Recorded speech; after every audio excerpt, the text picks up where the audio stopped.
Hello, welcome to Frothy Friday. Maybe I'm leaning on a mentor of mine, Jamie Wheel, does this segment, or he used to, called Freaky Fridays, where he would just go ad-lib riff. That's kind of his style. Definitely check him out if you haven't before. Just released a book which is blowing my mind. It's kind of like I've been listening to him deliver sermons for the last 3 years through the coaching program that I did with him. And now it's all in book form. And it's gnarly. Anyway, just want to have a little riff about the week that's been for myself. I actually completed my first triathlon, only the sprint version, but still, I was pretty stoked. It was interesting more so because towards the end of the week, I'd kind of been holding off on a cold. Probably for the last year, I haven't really got a chest cold or a flu or anything. And I've noticed sort of my throat scratching but this one was a little bit different. It persisted for about a week. And I knew that once I did the triathlon, my body was just going to kick my ass, basically. So thankfully, thanks body, gratitude for my body, got me through it. And I did better than I thought I would, which I was pretty frothy about. I actually have a theory that I probably did 2 cycles. I did a couple of runs and a couple of swims beforehand. And a couple of months ago, 4 months ago, I did them all in succession, which I would call a brick run, just to prove that I could do it. So I think mentally I knew I could do it. Physically, a lot of muscle memory, but I actually think it's all the breath work training. I do breath work every single morning, and I do breath work of an evening sometimes. I do breath work in conjunction with cold water exposure. I do breath work when I'm out surfing and I get held under for a couple of waves. So through the race, I really noticed that when my breathing, even when I was swimming, and it's kind of hectic, you're getting kicked and punched and stuff, I noticed that when I could get my breathing in order, everything else became clearer. And the toughest part actually for me was coming off the bike, because I just frothed. When I got onto the bike, I was frothing, I was hooning. I took over a shitload of people because I was on my first lap and because it's all staggered. And I realized I was over frothing. But once I got my breath rhythm going, I could keep a really solid pace. When I got to the transition to run, which I hadn't practiced properly, it became evident because the first 2.5 Ks, I didn't even get into stride. I couldn't get my breathing either. I kind of felt really heavy. But then after I got the final lap was much easier. I was frothing and I was counting my breaths, in, and then I was as I was breathing out, I was breathing in for probably 2 or 3, and then out for 4 to 5, I'd say. And I had the beat from my feet. Beat from my feet sounds cool. Anyway, when I got home, I fucking collapsed on the couch and had a pretty hectic sort of flu, runny nose for the next couple of days. And it was interesting, the Monday I spent at home not doing anything, even though I know how good it is to get out in the sun. And I just think back to my childhood days, and no disrespect to my parents, but that idea to sit inside and fucking sit with your cold under the covers and stuff. Yeah, it's cool to sweat it out of fever, but get it back out and do your routines as best you can. Obviously, don't spread your germs. But on the Tuesday, I was feeling still a little bit shit, and I went down to the beach and I just did my normal swim, and I got heaps of sun, and then I felt pretty good by Tuesday afternoon. Anyway, so that's a little bit of a riff from my Friday. Hopefully some of that's useful. But breathing, I think. Jamie says breath is the ripcord to when, you're feeling a bit fucked up. So, and that goes for, maybe he was using that in the context of psychedelics and other therapies, is a lot of the time when we are feeling that tension, which we might feel like in those moments, or just moments throughout the day when we're high or full of anxiety, not that kind of high, upregulated. Dropping back into breath is the simplest and cheapest way for us to regulate our state and start feeling better. I also ran a workshop through the week called How to Awaken Your Weird Within. And it was from the context of this fellow named Kevin Kelly, who has this quote that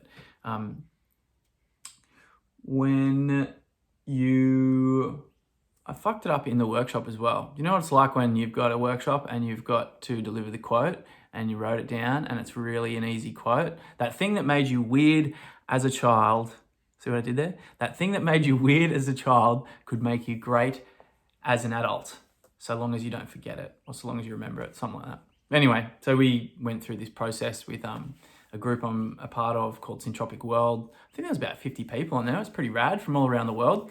And it was interesting to observe. There was one fella who was on the Zoom screen. And Zoom's fucked, right? Because even when you think you're delivering something really great, a lot of people have like it's not a resting bitch face. It's like a resting Zoom face, which is just like, and you're just like, fuck, are they even listening? And yeah, you know, you get a little bit judgy when you're like, oh, that person's not listening, or that person's, and I wasn't really doing that, but there was one fellow on the screen, and I was like, oh, he looks like a tough nut to crack. He looks like an old soul. I don't think he's gonna vibe with with some of my yarns. And always, this happens all the time. That one fellow was the first guy to put his hand up and be the most vulnerable and you know, and share, because dropping into a space and doing a bit of breath work and meditation to drop yourself back into how you were as a child, it's fucking wild, right? Because you'll just start to see parts of your childhood which you hadn't thought about for ages. Things like fences become vivid. People show up. You're like, oh, that person was there. And while it's my whole thing with Froth and the Froth Academy, which I'm launching soon, is, you know, to put people into a positive state. A lot of the time when we go searching for ecstasis, we can find ourselves in catharsis, which is, you know, doing a bit of work around potentially our shadows or things that have happened to us in the past, which have caused trauma. And so, yeah, it was a beautiful experience. Some magical humans on there. And I felt like I was doing my duty for Syntropic World, because Christine, the founder, and the processes that I've done through that have given me so much. This is my opportunity to give back and to sort of show my skew on what Syntropic World is, and really to provide some additional value.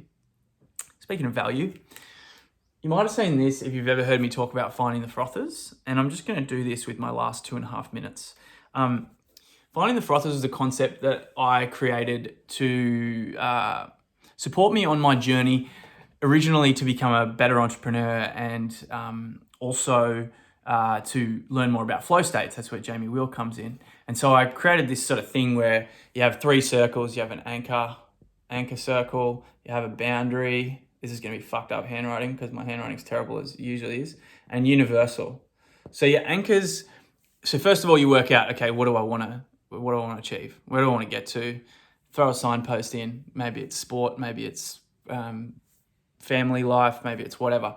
And basically you put in here anchors, so you can put as many as you want.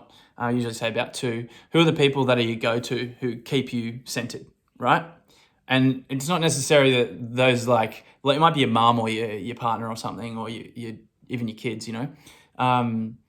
But it's not necessarily that your kids are entrepreneurs, right? But it is, they're part of your like centering and staying true to the journey that you're on, right?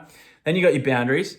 So they're people who are just outside your sphere of influence, I guess. So you could say they could live in your town, they could live across the world. We've got the internet now, you can connect with anyone. But it's people who, maybe if you're a white belt, or what's the next belt above? We're not talking about the people who are the gurus. We follow too many gurus and it's a little bit hard to attain. So yeah, boundaries, again, many as you want. And then the last ones are universals. So who are those people out there who are kind of modeling excellence? The turbo frothers, whatever you want to call them. And so yeah, it's a bit of a process that I go through. Interestingly, we've added in ancestral and known, and also unknown ancestral. You know what? Fuck it that it's 10 minutes. I'm just going to do this. I'm going to put it on YouTube and I'm going to do it properly, because when we rush stuff, we don't do it properly. And I want to do you guys justice. If you're taking the time to listen this long, then cool. Let's do this properly. So you're not going to be able to read it anyway. I'll just point to it. Known ancestral. So exploring these kind of feel a little bit more like anchors, right? So exploring what ancestry you have. If you watched my video last week, I mentioned about people, especially settler Australians, if you want to call them that, not feeling like they have an ancestry. And we all have a fucking ancestry, right?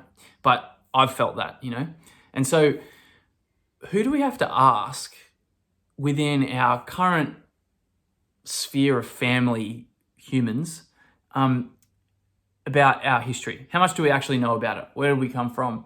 I know that I have a deep connection with water. And so when I inquire about that with my mum, she says, yes, well, on her side of the family, a lot of the family actually grew up in a place called Eden, south of Sydney. Most of them are fishermen, so water-dwelling humans. It's no coincidence that my brother's in the Navy, my pops were in the Navy. So why does water show up? Why am I attracted to water? So it feels like that's part of my journey as my known ancestral, and it's only recent, right? It's a link that I make and I can hold, right? And I love to. I don't need to know everything, but I also love the fact that my family's been around the oceans, and that's why I feel a deep calling to it. And so, how does that help me be a better entrepreneur? Let's just use that example still. It's just when you're feeling wobbly and you know these things about what's inside your cells, you can go out to the ocean. So my happy place is the ocean. Could be just big bodies of water to go and just stare into the magic. So anyway, that's cool, right? Known ancestral, radness. And I'll shout out to Josh as well, my buddy. Look up the Regen Room. And Josh Holiday. And me and him have had quite a few yarns, and he's got a project called Activated Human. And so he talks, one of the first things he does with his students, not students, he's whatever, people he's coaching, legends, is to get them to go and inquire into their ancestry with their parents. Sometimes have awkward conversations. But you know what? My dad doesn't speak a lot. And when I get him on this topic, he seems to have quite a lot to say, which is pretty rad. So there you go. If you've got the quieter family members, fucking give him a call. Even my uncle, I don't speak to him that much, but when I asked him about his dad, whom I have through my mother and grandmother, a really negative thought patterns or whatever about, he opened up, and while there was a fair bit of negativity, there's also some positivity, and it's something I'd never heard before. And he was a very smart dude, just got into the booze and gambling, like a lot of people. And there's a few more things to that story, but that's for another time. Now, here's the super frothy part, right? It's because it's called Finding the Frothys. And for the first 3 or so years, that was all it was, right? These 3 circles. I've got a podcast, so I riff with people on this stuff. If you want to check that out, try and find an episode that looks resonant. Don't just click on whatever. Like have a look at the people and go, oh, that person feels a little bit like me. I'm sure you'll find one. Anyway, you can find them all at bennywellington.com. This is, I can't even read that. What the fuck? This is mystery or mysterious ancestral. So herein lies the opportunity or the invitation for you as a sovereign human. I had to explain sovereign the other day. It's like you just have the power to make your own decisions, and that's pretty much it. So as a sovereign human, to explore your ancestry further back. So for me, mum's done the DNA testing stuff, and so I know that it's back. Most of my ancestors come from the UK area, a little bit of Europe, but it's mainly up around, Ireland, Scotland, England, all that kind of stuff, which feels resonant to me as well. And so when I look into the history and I start to go, okay, well, where do I come from? I love learning about Indigenous history here on this First Nations history. In particular, the mythology. I fucking love mythology. It's the reason why we love nursery rhymes and movies like The Avengers and all that kind of stuff, is because there's magic in it. And magic existed. I mentioned last week. Magic existed. There's me doing it again. Magic exists, And it's only up until very recently that we've shunned magic. Have you ever heard the saying, the term beyond the pale? It's because if you went beyond the pale, such as talking about magic, up until probably a couple hundred years ago, you would be cast out beyond the pale. Or worse, they would string you up and light you on fire or hang you or something like that. And that's, let's not do some church bashing, but there was some perpetrators who were mainly behind that. And so this mysterious ancestral you can look into is your opportunity to say, okay, well, I know my lineage kind of goes back here. What feels like me? And so nomads traveling, I love to travel. I was speaking with my mentor, Bob, this week, and he was also on the Awake in the Weird call and helped me sort of co-facilitate. It was fucking magical. Super blessed for that as well. He says he feels like a nomad, and when he tries to dial into this kind of like mysterious ancestral, he's like, oh, I don't know, I don't feel like I've been anywhere that my ancestors have been. And I said to him, well, maybe you've been everywhere. Maybe they've been everywhere as well. And don't think that people didn't come here before the British, right? There was plenty of trade and harmonious trade on this land if you're Australian and you live in Australia pre-British colonisation. Let that be known. Anywho, so let's get mysterious. Feel free to explore that. And for me, I've landed on Druidry. I've got a book over there called Australian Druidry that my dear friend Ryan bought for me, or a frother. I've also got a bunch of texts from my buddy Steve, who's like a closer link to Irish. I think he was born in Ireland to Irish parents, so he was more naturally exploring that. And it wasn't until I had conversations with him and I was like, you know what, man? I know that my great-great-grandmother was Irish, but I don't know much further back. And he was like, yeah, just explore the mythology and see what resonates. And Druidry resonates with me. And so now I'm on a bit of a journey to explore more with no pressure on like, I need to get to this part of knowing, because I might never know. But what it does do is it allows me to tether some form of ancestral history with the water and connection to nature, with the land I live on and the ancestral history of the land that I live on, and respecting the earth and being a custodian. So yeah, finding the Frothys got a fucking massive upgrade. Even though you can't read it, maybe I'll send it to you. Or you could do the workshop with me. I love running the workshop, let me know. I might run it monthly or something. And it's had some profound effects for people. It was crazy. The other day I was doing a workshop. I wasn't doing a workshop. I was at a festival called Yes And we're atop a mountain up in Mullumbimby. Beautiful location. And my friend Seth, he's emceeing, and Seth's on the Finding the Frothys podcast. And I used to make these fucking terrible like tiles with like the person I was interviewing's face, and then I'd Photoshop their Frothys into the background. And so here I've got Barack Obama next to Seth. So we've got Seth in the middle, Barack Obama. And then we've got Charles Eisenstein, who's an environmentalist, author, fucking revolutionary thinker, brilliant human. And anyway, we're at Yes And Festival, and there's Seth having a yarn to Charles Eisenstein, who's dialing in from the US, I think, or maybe Canada. Apologies, Charles, if I've got that wrong. And that was Seth finding his Frothys. And now other ones have happened, like Robbo, who's now friends with Mick Fanning from the first episode. It's popped up in some really wild places. Even one time when Jackie, my partner, told me who her frother was. I can't remember her name. But anyway, we walked literally around a corner, and no, we didn't. I had food poisoning. I had a nut reaction, and we're walking past, and Jackie goes, oh, there's Liv Filand, her name is. And I was like, you gotta go talk to her, she's your frother. And she's like, no, you're all right. Like, we've got to get you fixed. And I was like, nah, she's your frother. Fucking go talk to her. So anyway, I can't find the photo, but there's a picture of me, Jackie, with Liv and this other girl and this other dude. But they were all frothers, and we had a sick yarn. Well, I didn't talk much, but it's the thing is, when you put this stuff out to the universe, and when you start to explore it, more things are going to show up for you. Like, I shit you not, I started reading about Druidry, and now I've joined this community through another podcast called The Emerald.